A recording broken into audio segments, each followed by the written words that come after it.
Assalomu alaykum, hurmatli bizni kuzatib boruvchilar.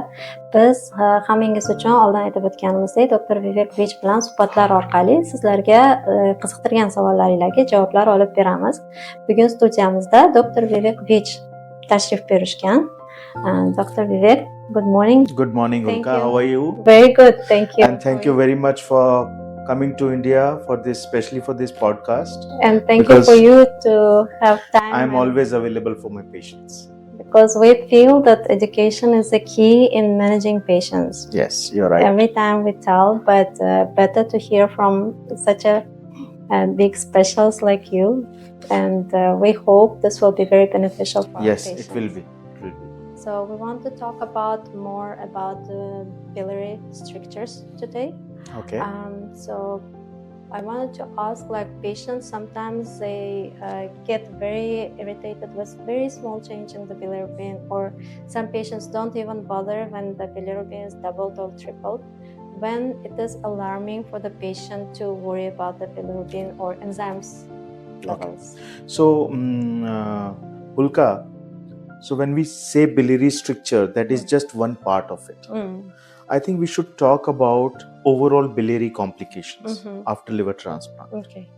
You know, overall biliary complications, there are many kinds of biliary complications.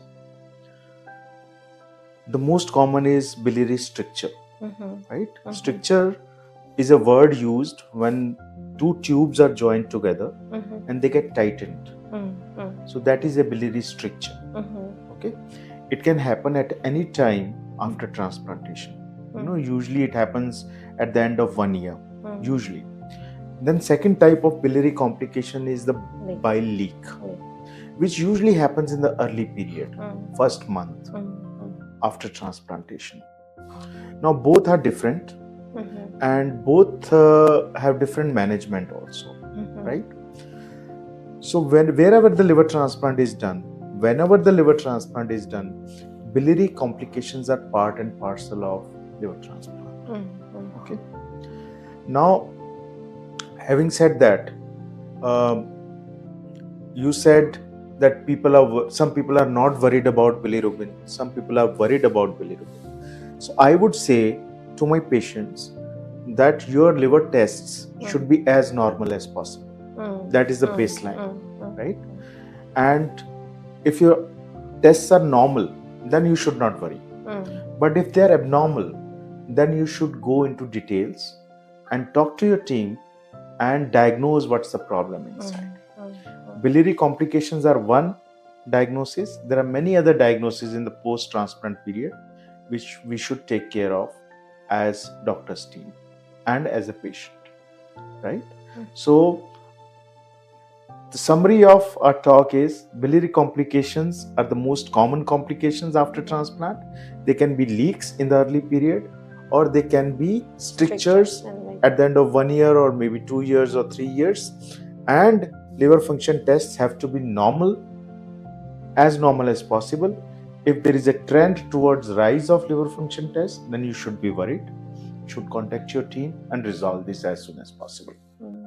And what are tests that you would recommend? Like if the enzymes are raising, what the patient should do first? So first thing, whenever patient is discharged and goes to their home country, we give them a schedule of repeating the tests. Initially, these tests are very frequent. If you see, every week we do liver function tests. Then after 1 month, we do the test every fortnight, 2 weeks, and then monthly tests. So patients should stick to this schedule and get their test done. Until and unless they have symptoms in between, and then they can repeat the test early or later also, right? So when you do routine tests, you should maintain a chart of these tests and always look into the trends. If bilirubin was this much today, is it less today or is it more? Similar wise, other liver enzymes, less or more. So trend is very important, right? So I would advise everybody to be serious about their liver function tests and keep a track on these liver function tests. Okay, and if they're rising, immediately contact your team. That is important. So you ask specifically about what tests to be done. So simple liver function tests, we can categorize these tests into three groups. One is liver function tests, right? Blood tests. Second is drug levels. And third is ultrasound.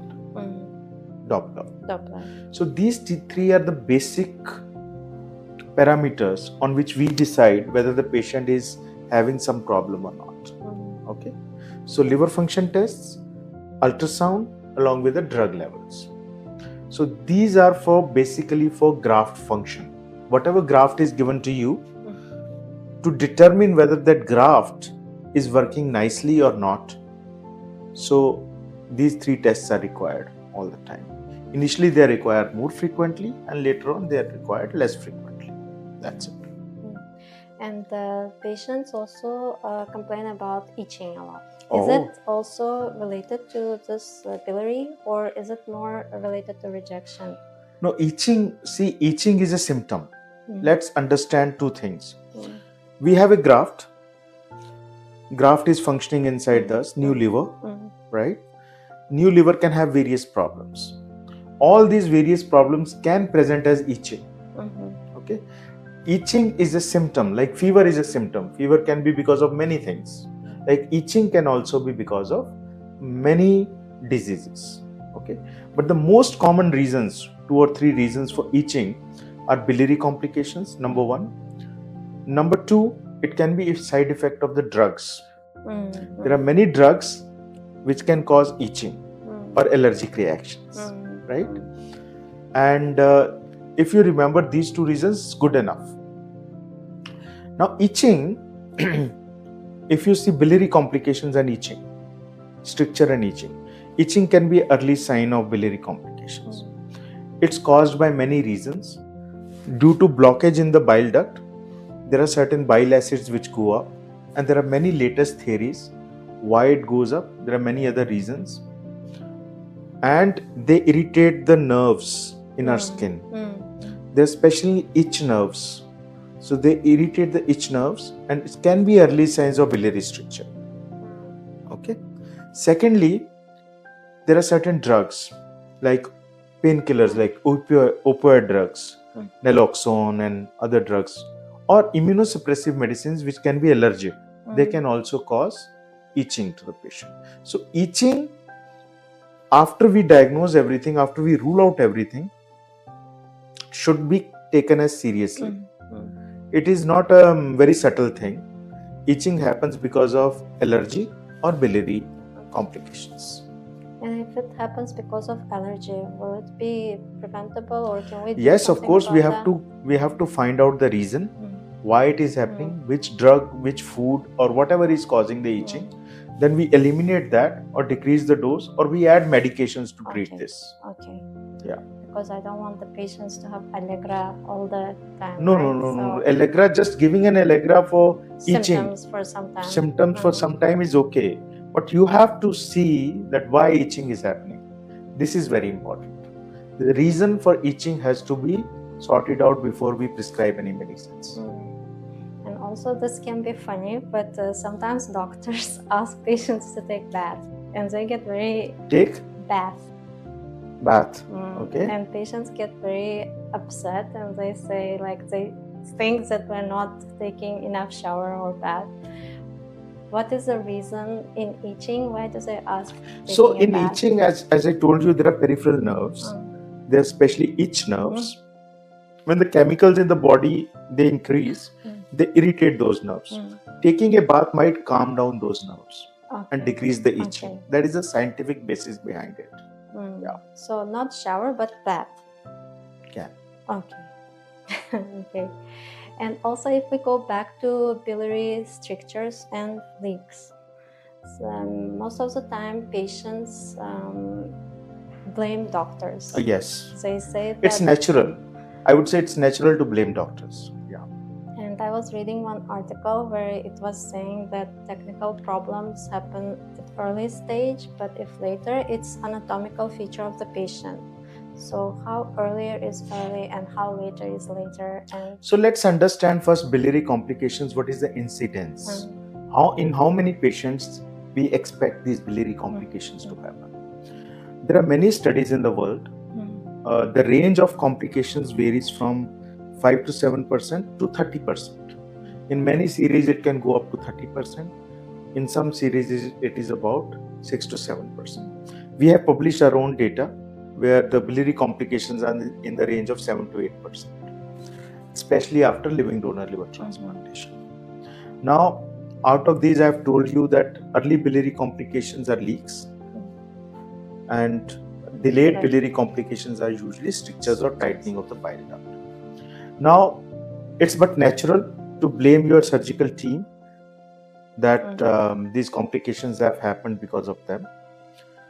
To some point, it might be correct because in some teams, the biliary complication rate is very high, 30%. In some teams, it is less. So we have, as AILBS, always strive to decrease the biliary complication by technical modifications. We have published a lot of papers regarding this also. That's why our biliary complications are at the lowest spectrum of the complications, number one. But still, we are not able to reduce them to zero. This is because there are not only technical factors, there are many other factors which affect the biliary complications. Now let's see what are the other factors. These factors can be divided into two groups. First is donor-related factors, and second is patient-related factors. Okay. Now let's talk about the patient-related factors. I think the most important patient-related factor is the health of the patient who is undergoing liver transplant. If the patient is very sick, has nutritional depletions, and has infections, sarcopenia, which means muscle loss, then the healing capacity of these patients is very less, right? And when the healing capacity is less, they're more prone to have leaks. Once a leak happens, they're likely to have stricture later on, right? This is one. Secondly, we all know that healing capacity of all the human beings is very different. If you put a cut on the hand, right, some people heal it very nicely, but some people have very aggressive healing. The scar becomes keloid or hypertrophic scar. So that is their natural tendency to heal whatever cut is given in the body, whether inside or outside, right? So likewise, when we join bile ducts, some people overheal it and some underheal it. When they underheal it, they lead to leaks. When they overheal it, they lead to strictures. So there are many reasons from the patient's perspective. Now let's look on the donor perspective. Now, biliary complications or bile duct anatomy in the donor is very variable.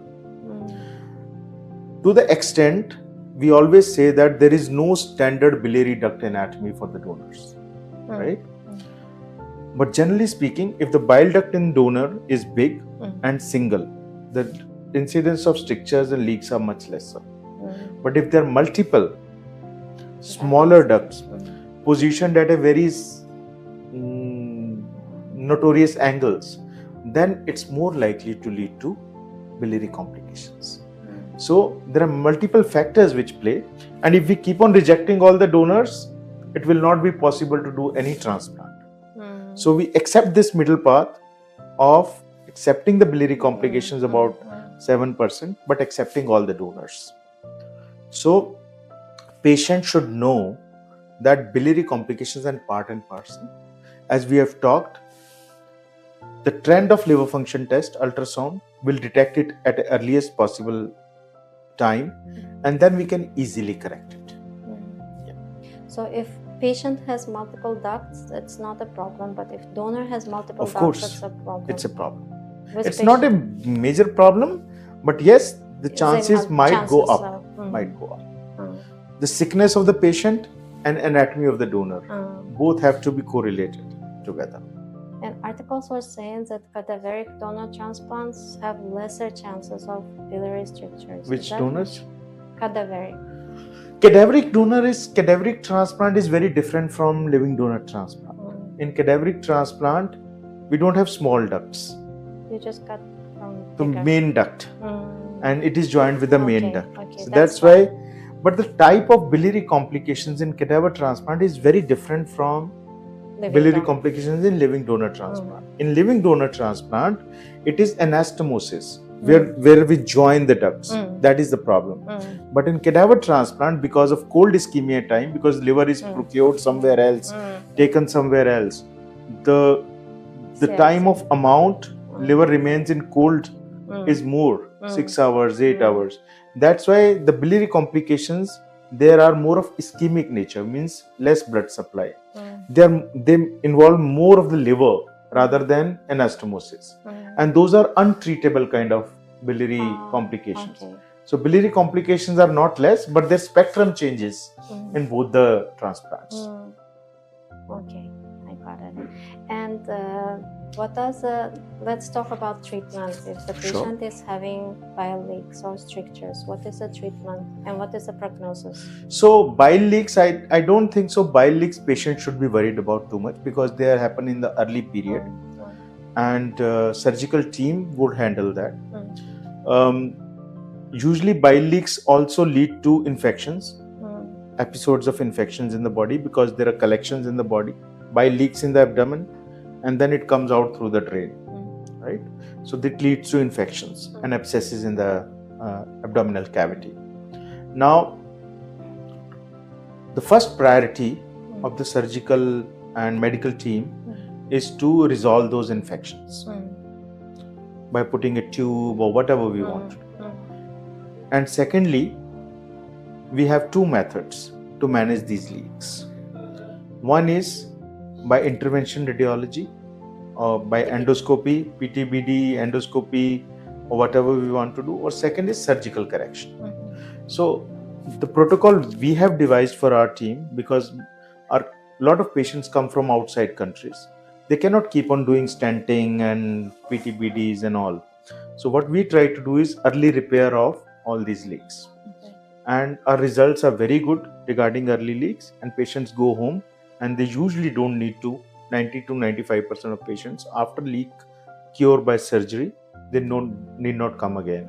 They don't require any other intervention. Regarding biliary strictures, again we can do by PTBD, endoscopy or surgery. So our protocol is similar. We try and surgically correct it once and for all, and patients go home. It is very important to understand that once these biliary complications are treated early, this graft survival will be much better. Yes.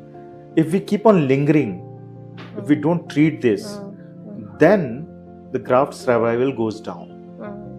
Then the need of retransplant happens.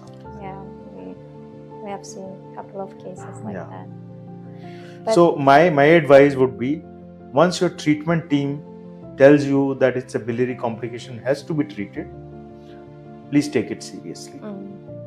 But what if the patient doesn't have enough funds to come and get the surgery done?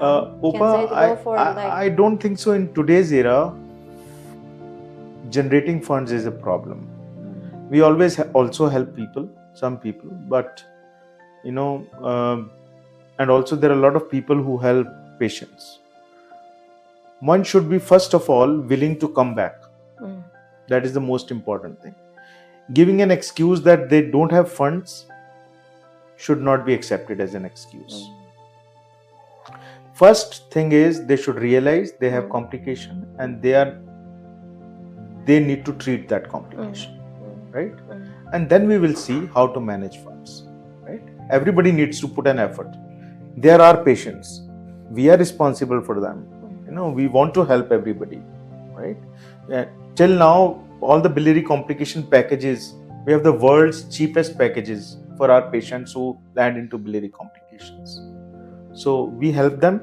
They should also help them by coming forward. My question was more about like other hospitals offer stenting, but we offer surgical more. So patients discuss about the pricing and they say why this hospital is offering lesser stenting and you are offering a surgery. So reason being, every team has a different protocol, right? Stenting is an easy thing because if a surgeon does a surgery, please understand, they don't want to go inside again and manage this complication. Let other people manage the complication. We as a team have developed our own protocols. That surgery is one-time treatment for patients. If you do PTBD and ERCP, you have to come multiple times to India. Right? At least 3, 4, 5 sessions are required. And then also, the chances of cure of biliary complication is much lesser. Right? So overall, if you treat the length of treatment, coming back to India, then graft loss. So results are not comparable to surgery in our. So that's why we give both the options, right? But we compare both the options. I personally like handling everything surgically and killing it at one point of time. Yeah. Good. And if there are patients with biliary complications, what would be your final advice? One piece of advice you would give? So my one piece of advice to them is, number one, please don't blame your surgical team or doctors. It's a natural process. Please understand this process. Keep a track on your liver function tests. And as soon as you suspect something, please contact your doctor, communicate with your doctor or the team so that they can guide you what to do. And secondly, if they diagnose you as a biliary complication, please don't shirk away from coming back to your team because they are the best to manage that complication. Thank you very much for all the insightful information and sharing all this with us. God bless. Mana bugungi suhbatda men uchun olgan eng katta darsim shu bo'ldiki, agar sizlarda safro yo'li bilan qanday muammo bo'ladigan bo'lsa, doktor Vivek aytgandek, bu narsa bo'yicha hech qachon kech qolmanglar va kechiktirmasdan albatta keyingi davolanishni yo'lga qo'yish kerak. Ana shundagina jigaringizni saqlab qolasiz va sog'lom hayotga yana ham uzoqroq umr qo'shgan bo'lasiz. Hammalar uchun rahmat.